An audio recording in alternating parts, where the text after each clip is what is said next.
Hello and welcome to World Insight with Tian Wei, coming to you live from Beijing on CGTN. Coming up on today's program, on the sidelines of the CPC Congress, China's central bank governor Zhou Xiaochuan warned that while China's economy continues to grow, it is not without risks. Can China, new leadership, steer the economy away from any potential crisis? And we get up and close to Britain Baron Michael Bates, who has gone across the world literally on foot for humanitarian mission. We begin today's program in Beijing, where the 19th CPC National Congress closed on Tuesday. Over the past 40 years, China has emerged as the world's second largest economy. During the opening speech at the Party Congress, General Secretary Xi Jinping mentioned that this is a new historic juncture in China's development and highlighted many economic plans for the nation. Before our discussion, let's take a look at this. Looking back on the past 40 years, the Chinese economy has made extraordinary progress in all aspects. Opening up is one of China's basic state policies. Opening doors to the outside world has seen China's economy go through a groundbreaking transformation. During Xi Jinping's opening speech at the Party Congress, he stressed that China will continue to integrate its development into the global economy. China will adopt policies to promote high standard of liberalization and facilitation for trade and investment. China will also significantly ease market access, further open the services sector, and protect the legitimate rights and interests of foreign investors. All companies registered in China will be treated equally. We will develop new ways for outbound investment and promote international cooperation in production capacity to build up a network that covers trade, financing, manufacturing, and services sector. Meanwhile, China's central bank governor Zhou Xiaochuan spoke on the sidelines of the CPC Congress. He said China will fend off risks from excessive optimism that could lead to a Minsky moment, which means a sudden collapse of asset prices after a long period of growth, usually sparked by debt or currency pressures. When we talk about regular financial risks, we are talking about everyday risks in the market. We are also talking about the risks associated with certain unhealthy and ill-regulated financial institutions. But systemic risks actually have the potential to cause a financial crisis and trigger dramatic chain reactions in the market. Systemic risks could inflict serious damage upon the economy and employment. China's economy has maintained steady growth despite the global slowdown. Data from the National Bureau of Statistics on October 19th show that China's GDP expanded 6.9% year-on-year in the first 3 quarters of 2017 to 59.3 trillion yuan. Now the 19th CPC National Congress has drawn up the blueprint for the country's development in the next 5 years. The new members of the Standing Committee will take the challenges and turn these plans into policies and actions in pursuit of higher quality development and a more prosperous nation. So is the Chinese economy anywhere near the so-called Minsky moment? We are joined in our studio in Beijing, Liu Baocheng, Dean of the Center for International Business Ethics from the University of International Business and Economics. Welcome, sir. In Hong Kong, we invited Hong Hao, Managing Director and Head of Research from BOCOM International, that is China's Bank of Communications. Welcome as well. In Washington, D.C., the U.S., we are joined by David Dollar, Senior Fellow with the Foreign Policy and Global Economy and Development Programs at the John Thornton China Center with the Brookings Institution. Welcome, Mr. Dollar. I want to begin with you, in fact, Mr. Dollar. As a longtime China observer, also once served as the head of the World Bank in China, do you think that danger is imminent, so-called the Minsky moment? I think the Minsky moment is probably not imminent for China. You know, I say probably because there's always uncertainty. We can never really predict when economic crisis might start. But China has a lot of strengths. It's built up a lot of debt relative to GDP. That's what people are worried about. That's what Zhou Xiaochuan was warning about. So I think there are real issues. But China has a high savings rate, a state-owned banking system, closed capital account. So probably China can avoid the Minsky moment. But it would be good to get to work on deleveraging and other types of reforms right now. What about you, Mr. Hong? Do you hold the same view with Mr. Dollar, or rather differently, as the debt growth rate is doubling almost the growth rate of China's GDP already? Yeah, I think the debt growth rate is alarming. It's growing very fast, and as you said, it's twice the speed that GDP is growing. But then at the same time, I think when you talk about Minsky moment, it's a significant moment where you have debt servicing problem. Basically, you can't afford to pay your interest, and you have to raise money to pay your interest. And I think we're far away from that moment just yet. But having said that, because the debt burden is growing very rapidly, so I think that's something to watch out for. Professor Liu here in Beijing, two things. China in the structural reform of its economic system. We all understand that part of the 19th Party Congress report as well. That means a lot of investment in new areas, so-called, for the economy to grow. Secondly, enormous amount of infrastructure building, both here in China and around the world, providing credit to the other countries as well, through different means. So all of this would eventually adding even more pressure, I guess, when it comes to debt for China. Definitely, yes. You are really investing into the future, but how far will the future bring you for the prospect of the return on investment? So that's need really a long-term calculation, because whether the market sentiment allows you to invest, for example, for a big railroad that can bring the return in 20 years. And as long as the market doesn't collapse, as long as people still have a high savings rate, and also as long as the Chinese monetary authority and also the financial authorities at large are able to have this solidity to take decisive measures in terms of the curtailing the capital flight, in terms of the swapping between equity versus the debt. So that's something that that's something that I feel more positive about China. And the other thing is that many of the local governments are investing actually more in the infrastructures. So instead of paying more to the pension funds or paying the retirees, etc. So therefore, those solid assets, if they are there to be allowed to privatize, the debt can really be substantially reduced. But we are talking about a lot of ifs, right? That's right. At this point, none of those ifs have become reality yet. So that is the issue. Mr. Dollar, exchange rate. China is moving its direction toward an international standard, and that has been applauded by the IMF as well.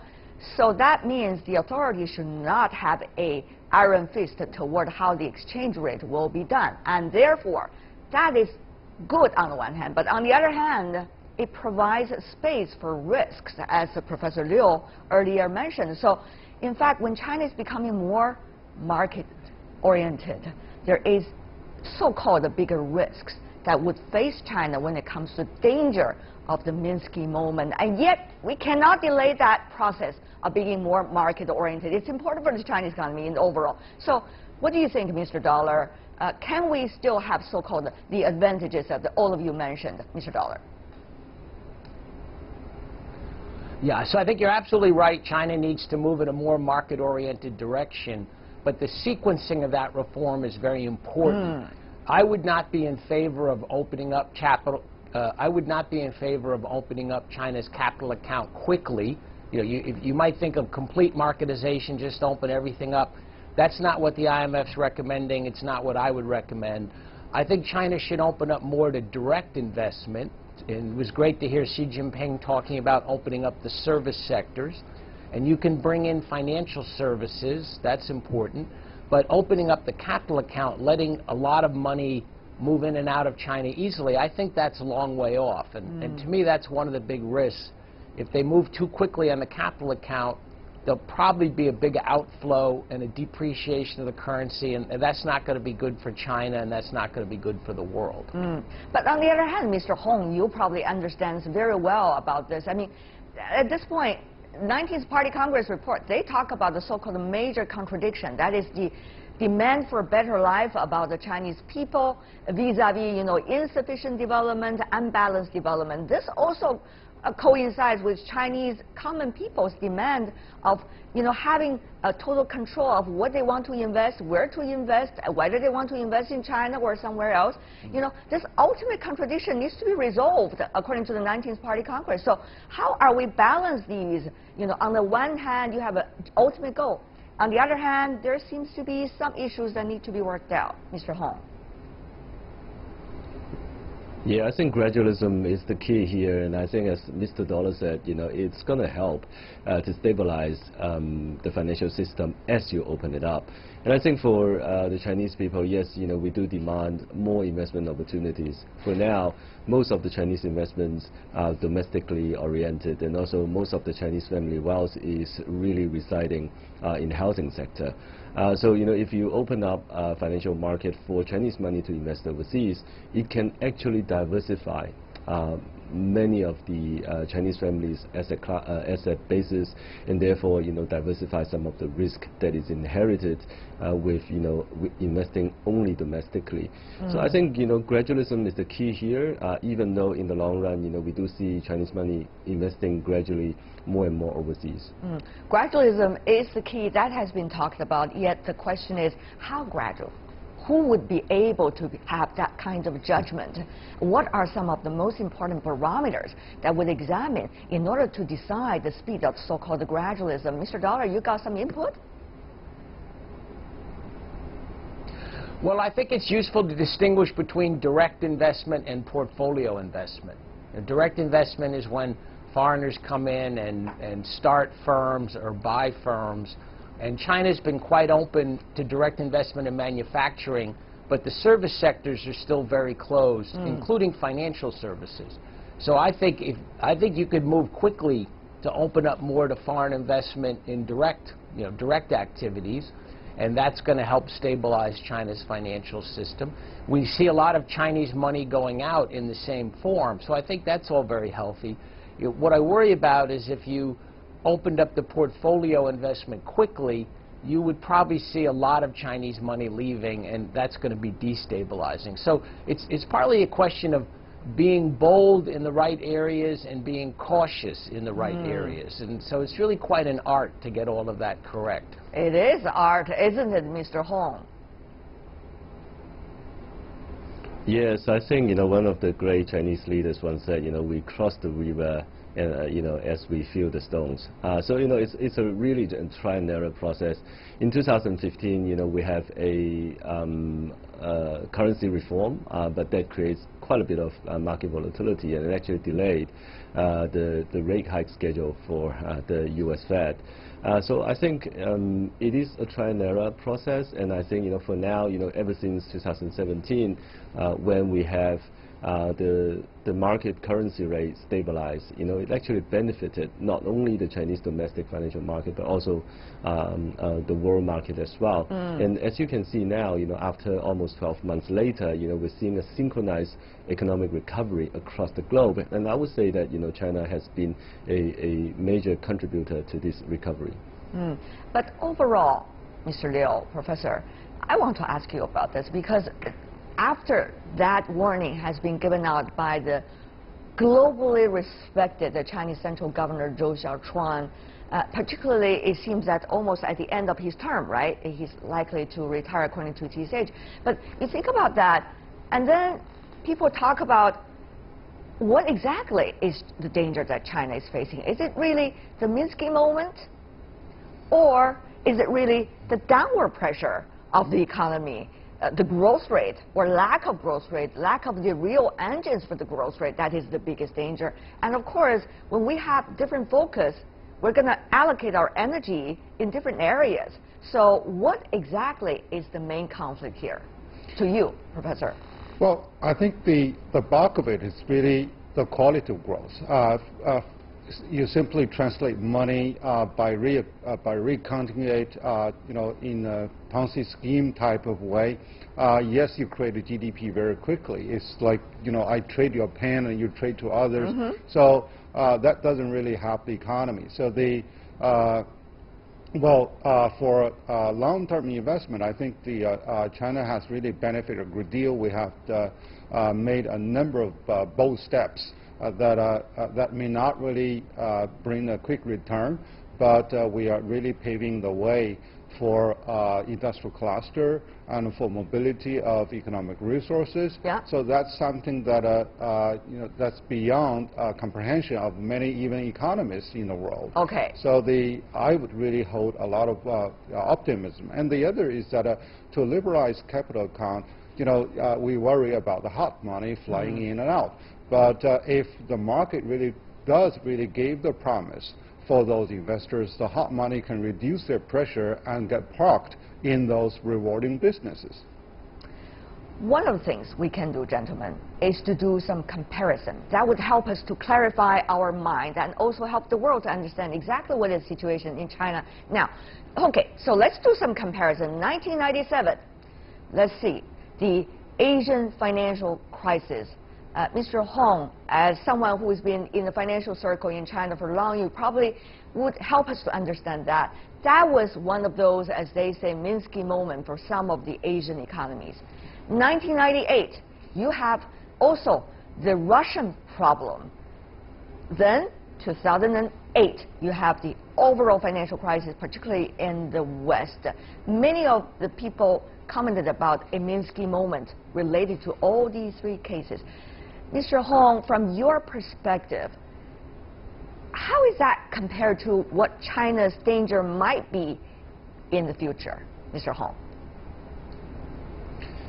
Yeah, I think China now is in a far stronger footing right here at this moment in time. And I think back in '97, the problem with the smaller Southeast Asian countries really is that they invested a lot of money in very low return projects, and the cost of financing has become quite high, ever since the Fed was raising interest rate back then during that period. So it creates a problem when you put money into wasteful projects, but your financing cost is rising. And also these smaller economies, they have an open capital account, but they have very little forex reserve. Now, as opposed to China, what China have right now is like more than $3 trillion forex reserve. So I would say that number one, comparing to back then, those small Southeast Asian economies, China has been careful with its money. The savings rate is very high, right. And also China has a huge forex reserve. So I wouldn't say China is facing Minsky moment anytime soon. I see. I want to thank you, Mr. Hong, for joining us. I hope you'll join us in the future. I know you have something to do at this moment. You have to run, but thank you so much. I want to go to you, Mr. Dollar, about that question too, particularly from the American perspective. When you see 2008 financial crisis in the Western world and you see a warning of Minsky moment here in China, what does that say to you? Well, the three cases you mentioned, Tianwei, are all characterized by large net capital inflows contributing to high asset prices. This was particularly clear in Thailand and Russia, but even in the United States, the big boom in the mid-2000s was very much driven by capital inflows. In the U.S., then you have to add that there were real regulatory failures. There was a vast shadow banking sector that was not regulated. So looking at China, I agree with Mr. Hung that China's not got large capital inflows. It uses its domestic savings, and as he said, it's got $3 trillion of reserves. So I agree with him that China has buffers.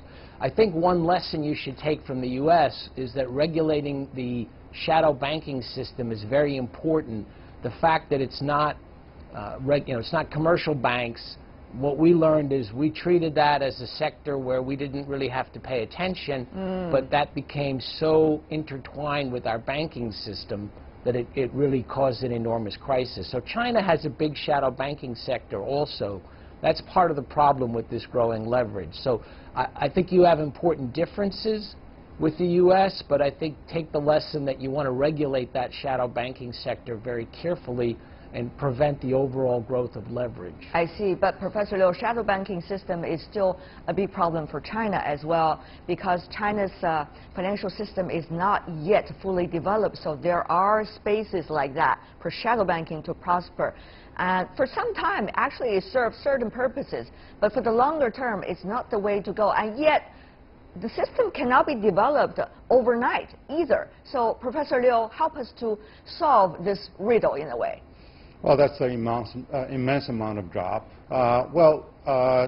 Shadow banking is really considered to be a black market in the financial area. So you remember that China had a huge black market between RMB and versus any foreign currency 20 years ago, but gradually when we really converged the real value, and the black market quickly disappeared. So if we are really there to bring more of the state-owned banks more onto the market-driven rate, so shadow banking can disappear.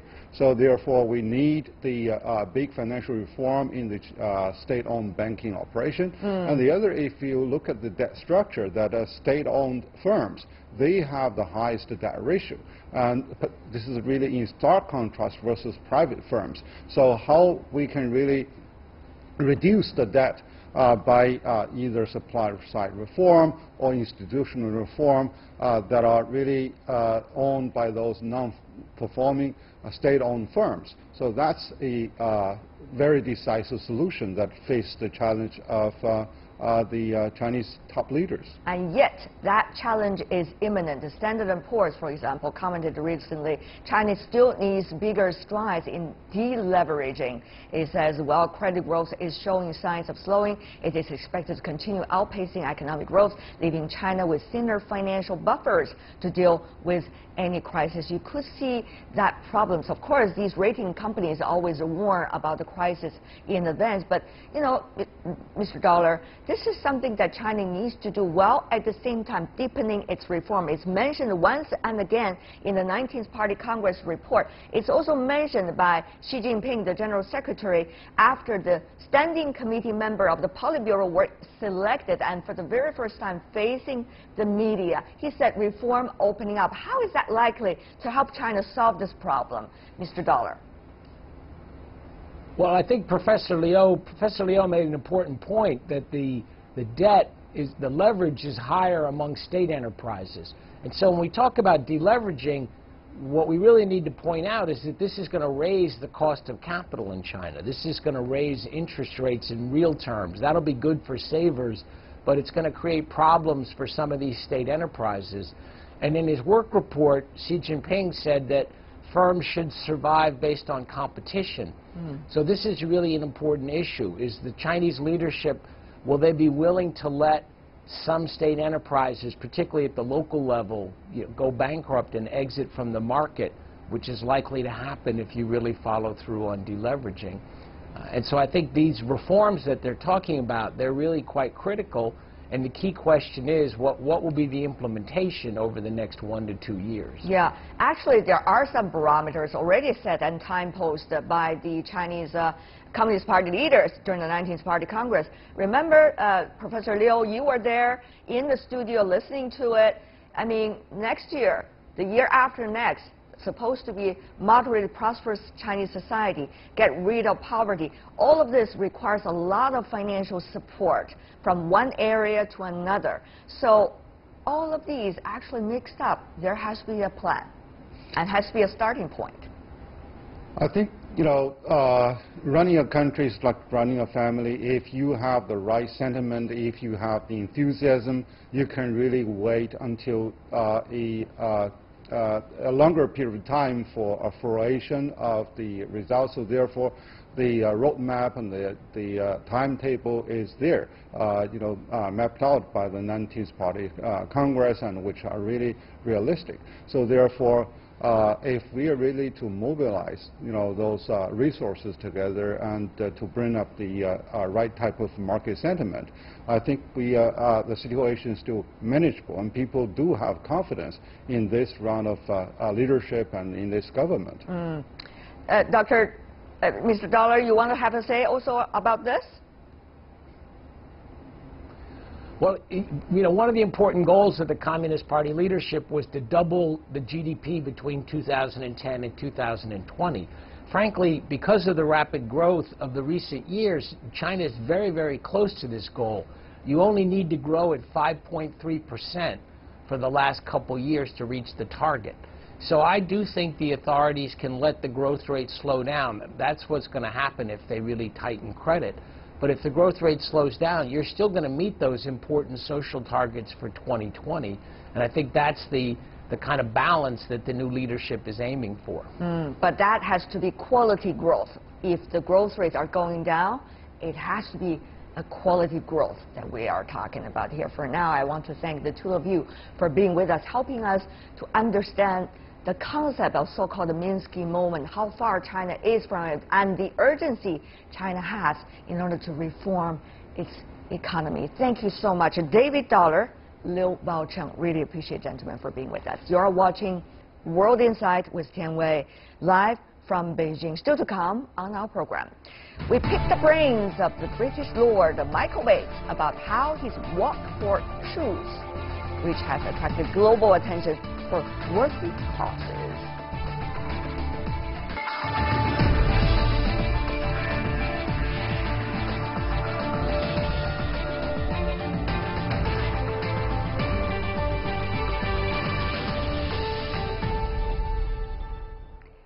Welcome back. You're still watching World Insight with Tian Wei, coming to you live from Beijing from Monday to Friday on CGTN. As we get older, the body may get weaker, but the mind can get stronger. And that is certainly the case for Michael Bates, a British baron who credits his determination to cross the world on foot to a strength of spirit. Baron Bates used to be the Minister of State at the Home Office. He has crossed the world on foot 5 times, starting from 2011, to keep alive his dream of steering nations away from war by following the UN principle of Olympic truce. I earlier spoke to the Baron about his journey for peace and his philosophy of walking.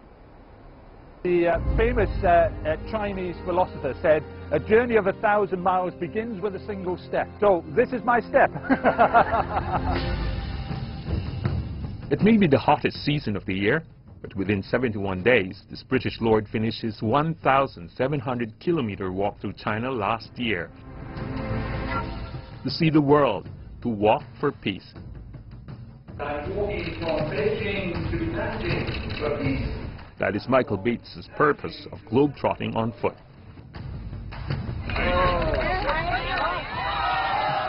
His journey through China is only a small part of his longer mission of literally walking around the world 5 times. What we came to see was the real China.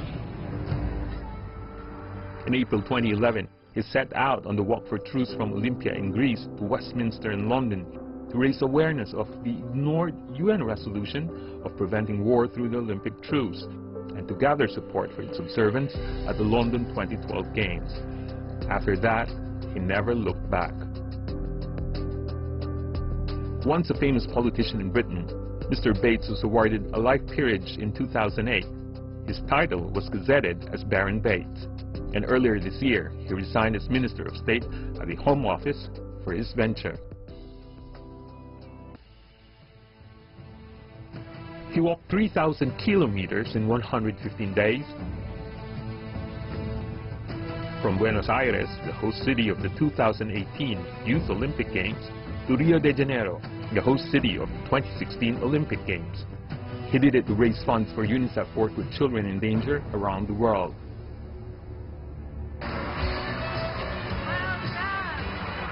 And for Bates, there is still a long way to go for his tireless walk on a mission for world peace through the truce. Between walks and politics, which one you like? I think that through walking, I see more immediate results. Often in politics, you have to wait a very long time to see the effect of your actions. Sometimes you finish a week and you wonder what you've actually achieved. And through walking, I begin each day knowing exactly what I need to do. I need to walk from here to there. And at the end of the day, there's no question about whether I've either succeeded or failed. So it's great for the soul and great for the mind. There's one walk that's certainly very dear to your heart, the walk that you have throughout the European continent. But your country has Brexit. When you were walking, what was the things comes in your mind when you are saying, let me make an effort? I walked across the front line in the Cold War between East and West, where incredible, terrible things had happened. And And I thought, isn't it wonderful that actually we don't have that now? And part of the reason why we don't have that is because we've built institutions through which we can resolve our differences rather than having to do so through military means. And so therefore, from my point of view, clearly I wanted the UK to continue to be part of that for peace. The problem was that the arguments for peace and what it brought to us after centuries of conflict on the continent, this period of peace that we've enjoyed over the past 70 years in Europe, got drowned out by concerns over immigration, concerns over the economy, and those were the two things that dominated the debate. Right. And when that is what the question that people are answering, they will give a different answer to one where if you said, listen, we've been part of this club for 70 years, for a long time. It's given us peace so that we don't actually have to lose our children, our husbands to battles and wars. Yes, it irritates us from time to time, but isn't it better to actually have this? Most people would say, yes, let's go ahead.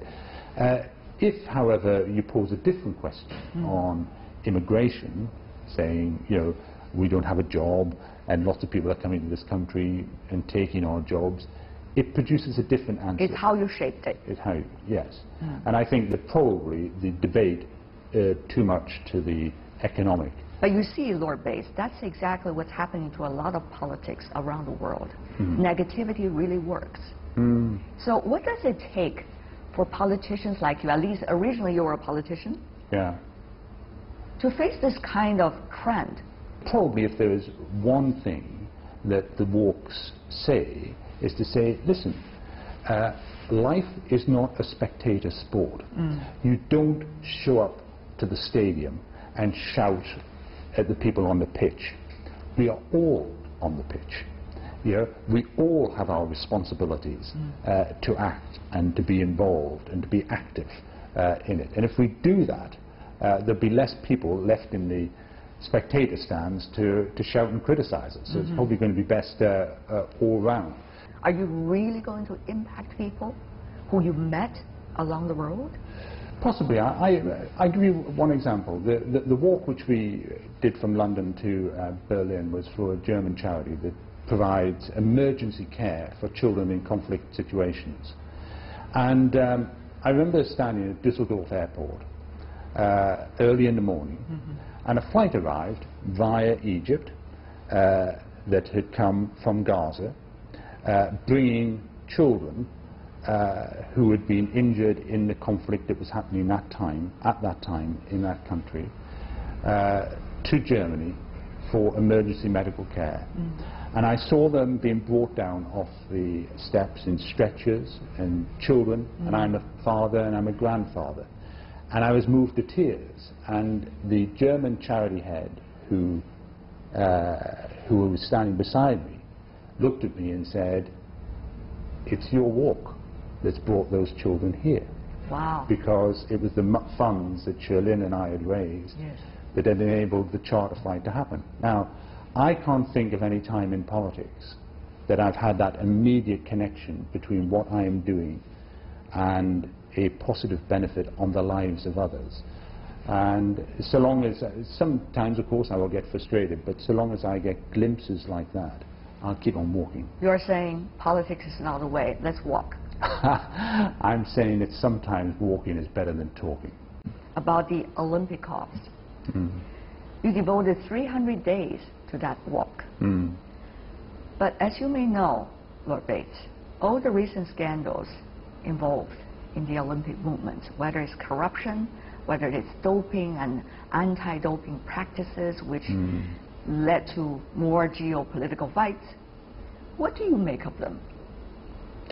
Well, of course, I look at it through a slightly different lens. I look at it from the lens of 776 BC, when the Olympic Games started. And the entire purpose of the ancient Olympic Games was peace. It was to try and provide an opportunity for men, sadly it's always men, who start wars, to actually do all the manly things, as they would say, about running, wrestling and competing for glory.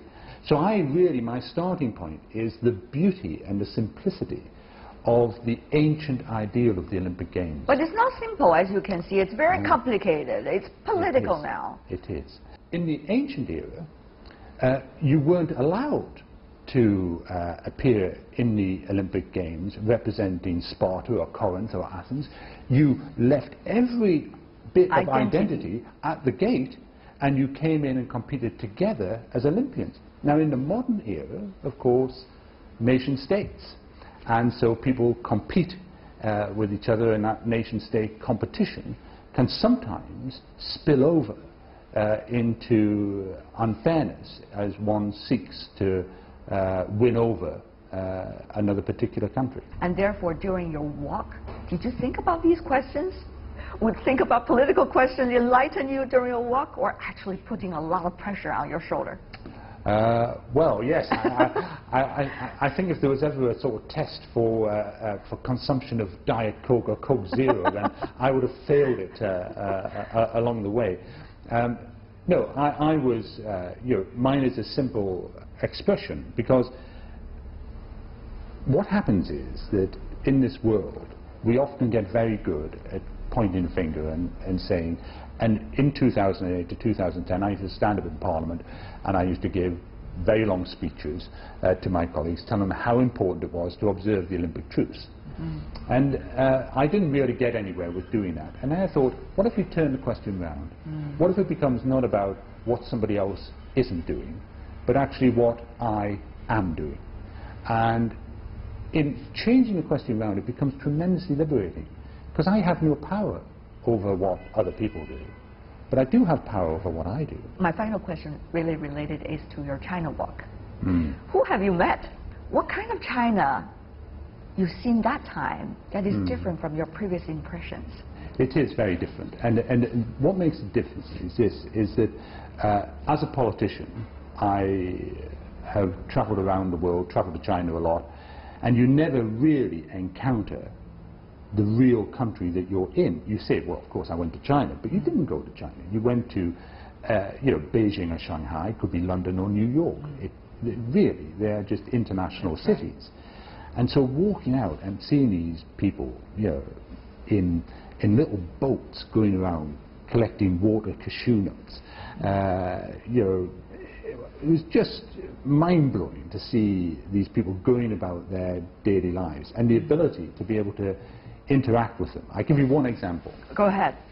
We were somewhere, and I have to get it precisely right, somewhere south of Jinan, and we were going into the Thai mountains. Yes. And we were into this remote area, and we arrived in this village, and it was a very hot day, and we were been climbing in the mountains. And there was a lovely tree just in the village square, and it was a very old tree, and it had branches that reached out. And so we went and sat under the tree, and we sat under the tree, and then some people started to come and talk to us and ask what we were doing. Of course, Sherlyn spoke Chinese, so she explained what we were doing. And they said, oh, this tree, is 500 years old. It's been here 500 years. And then they said, just here is a well, and this well is 700 years old. And so they brought out some melon, watermelon that they had cooling in the well. Yes. And it was beautiful, and they served it to us, and they were so kind and wonderful. And then Sherlyn said, have you ever had any Westerner visit this village before? And they said, wow, no, but we're not the oldest people in the village. Go and get, and then they called this elderly man who came out, who couldn't remember how old he was, but he thought he was over 90. And he came out, and they said, has a Westerner ever been in this village before? And they said, no. And so here I was, the first Westerner to visit this village. And so I felt really excited. I felt as if I visited something from the last century in a position. And just as we were about to leave, somebody said, could we have a photograph? I said, yes. And immediately, all these villagers pulled out their smartphones. Near this 700 well and 500 trees. And started taking selfies, and then started scanning QS codes with Sherlyn, saying, please send me some of the photographs on our WeChat group. And to me, it was just the perfect. This is the beauty of China. It's just how easily and seamlessly the ancient combines with the modern, without losing anything of the magic of either. Certainly, one gentleman fascinated about China. And that is all the time we have for today. If you'd like to see more, visit our website. Just try to find us, World Insight CGTN, in your search engine, or check out our YouTube channel. You can also follow us on Twitter, Facebook, and Sina Weibo. From me, Tian Wei, and everyone on the World Insight team, thanks for watching. Tune in again next time for insights across China and around the world. Good night.